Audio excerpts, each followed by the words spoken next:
ദശകം 14 കപിലാവതാരം.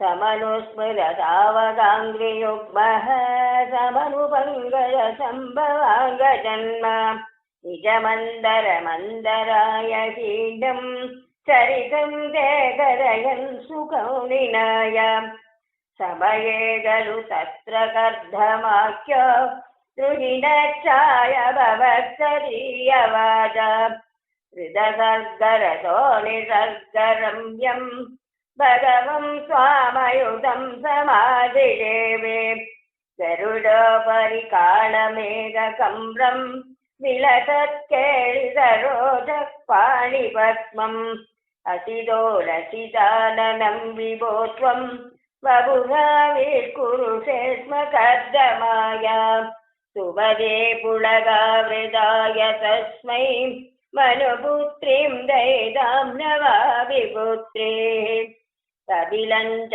സുതം ത്വമേവ പശ്ചാത് സ്വഗതിം ചാപനുഗൃഹ്യ നിർഗതോഭൂ സമനുഷദരൂപയാ മഹിഷ്യ ഗുണവത്യാ സുതയാ ച ദേവഹൃത്യാ ഭവതീരിത നാരദോപദിഷ്ടഃ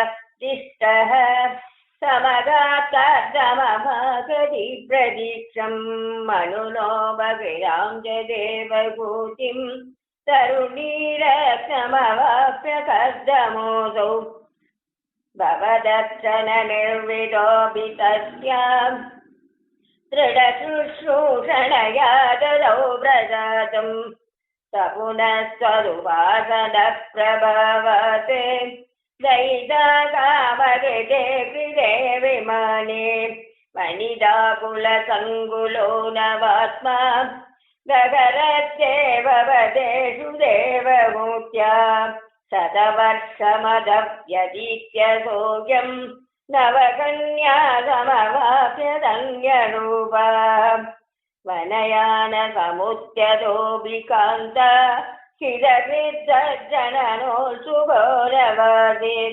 നിജഭദ്രഗിരാഭവന്നിഷേവ നിരതയാമരദേവദേവഭൂത്യാം കപിലസ്ത്വമജായതാ ജനാനാം പ്രജയിഷ്യൻ പരമാത്മതത്വവിദ്യാം വനമേയുഷി കർദമേ പ്രസന്നേ മദസർവസ്വമുപാധി സഞ്ജനന്യൈ കപിലാത്മകവായുമന്ദിരേശ ത്വരിതം ത്വം പരിപാഹി മാം ഗദൗകാദേ. സർവത്ര ഗോവിന്ദനാമ സങ്കീർത്തനം. ഗോവിന്ദ ഗോവിന്ദ.